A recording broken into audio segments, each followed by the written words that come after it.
Il y a des pays dont leurs ressortissants, dont leurs soldats ont fait des bêtises et qui vont mal.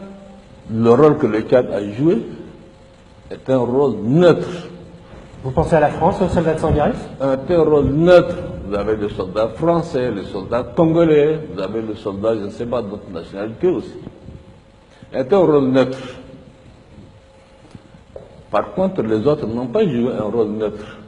Qui a armé les anti-Baraka? Dans la journée, un détachement de l'armée française vient en reconnaissance sur la base du caporal Rombo. Quand notre caméra s'approche, malaise. La conversation s'interrompt.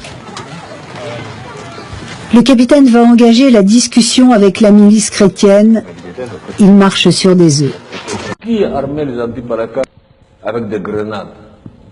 Qui a armé les anti-Baraka avec des Krasnikov et des munitions? Le caporal Rombo passe un coup de fil à un adjudant de l'armée française.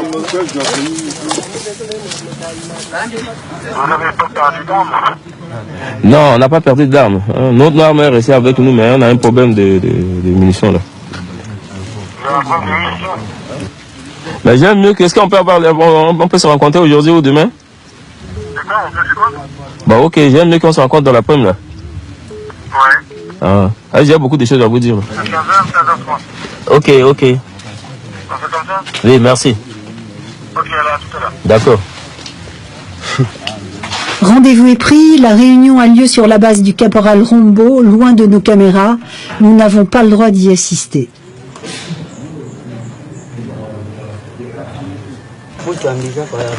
Après le départ de l'armée française, débriefing. Le colonel français nous a conseillé de nous rassembler en une seule base. Que nous soyons 10 000 ou 100 000 pour avancer. Rombo et ses hommes rêvent désormais d'un assaut final. Qui a créé le problème d'affrontement entre musulmans et chrétiens en République centrafricaine? Ce n'est pas le Tchad. On se rappelle? Sans problème. À bientôt. À bientôt. Visiblement, le désarmement des combattants chrétiens n'est pas à l'ordre du jour.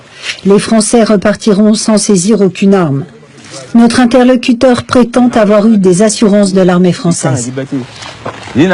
À la fin de la discussion, ils m'ont dit on se calme.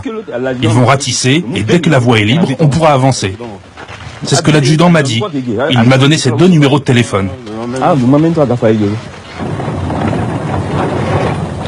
Le lendemain, nouvelle visite de l'armée française sur la base du caporal Rombo. Mais cette fois, plus question de nous laisser filmer. Ah, pas de vidéo.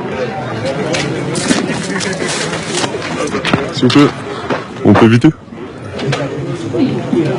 Le 13e régiment de dragons parachutistes est une unité de forces spéciales chargée de récolter du renseignement.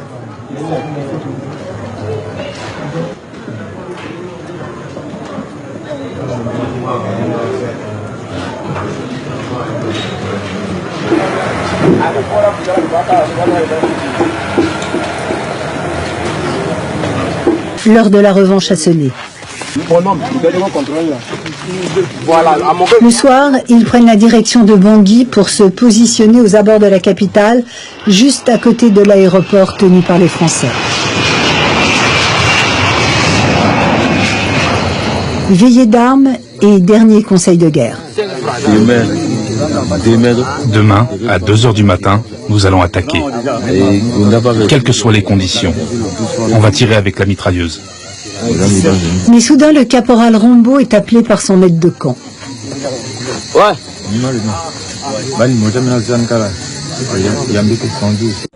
Allez chercher ailleurs. Alors c'est qui?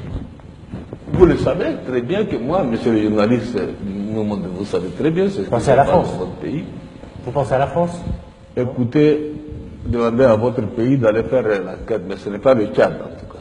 Les Sélékas seront désarmés, les Français vont nous laisser rentrer. Demain, la France va attaquer le quartier musulman. Et nous serons derrière pour coincer les gens qui fuiront.